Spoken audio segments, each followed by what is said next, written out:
Hello guys, welcome back to my channel kitchen queen. আজ আমরা আবার চলে এসেছি নতুন ভিডিও নিয়ে। তো এখানে তোমরা দেখতেই পাচ্ছ আমরা একটা বড় বেগুন নিয়ে নিয়েছি। শীতকালের বেগুন মানেই তো বিশাল বড় বড় হবে। তো ইয়েস, আমরা আজকে বানাবো বেগুন পোড়া। তো বেগুন পোড়ার জন্য আমরা দেখতেই পাচ্ছি এখানে ধারগুলো একদম ভালো করে চিড়ে নিয়েছি। তো ধারগুলো চিড়ে নেওয়ার সাথে সাথে আমরা এখানে হচ্ছে এই যে রাখা আছে রসুন এখানে আমরা করে রসুনটা একসাথেই পুড়িয়ে নেবো। এখানে একটা করে ঢুকিয়ে নেবো এবং এই সাইডে একটা করে ঢুকিয়ে নেবো। আপনারা যদি চান এর সাথে টমেটো পোড়াও ইউজ করতে পারেন। আর এর মধ্যে আমরা একটু তেল ব্রাশ করে নেব। এখানে আমরা ভালো করে তেল ব্রাশ করেছি, বেগুনটাতে অয়েল পালিশ করে নিচ্ছি। বেগুনটা পুরো চকচক হয়ে যাচ্ছে, এটাকে আমরা টাইমলি পুড়িয়ে নেব। এখানে আমরা বেগুনটা পুড়াতে বসিয়ে দিচ্ছি। আপনারা দেখতেই পাচ্ছেন আমরা এখানে রুটি শেখার একটা ঝাঁঝরির মতো করে বেগুনটা পুড়াচ্ছি।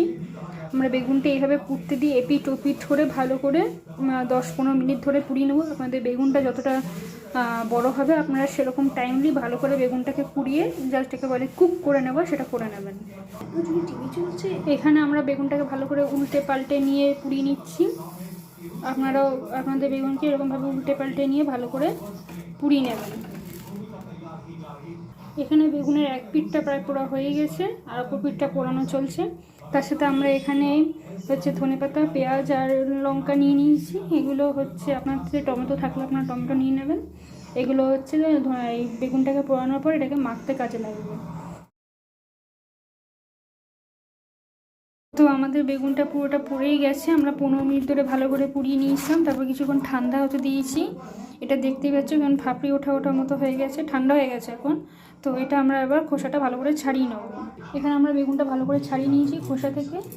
তো এর মধ্যে আমরা একটু অল্প পরিমাণ মতো স্বাদ মতো নুন দিয়ে দিচ্ছি। আমি হাতের পরিমাণ মতো নুন দিয়ে দিলাম। এখানে আমরা একটু অল্প পরিমাণ মতো মাস্টার্ড অয়েল ইউজ করছি। এখানে আমরা আগে থেকে কেটে রাখা এই পেঁয়াজ আর ধনেপাতা, লঙ্কা এগুলো এর মধ্যে ভালো করে দিয়ে নিচ্ছি। এবার এটা দিয়ে আমরা এটাকে ভালো করে মেখে নেব।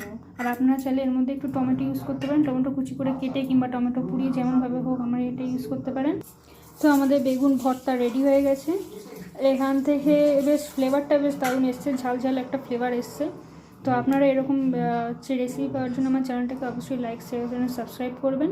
নেক্সট ভিডিও পাওয়ার জন্য আমার চ্যানেলে বেল আইকনে, সাবস্ক্রিপশনের বেল আইকনে হচ্ছে অল করে রাখবেন নোটিফিকেশানটা। তো আজকের মতো এই পর্যন্তই, টাটা,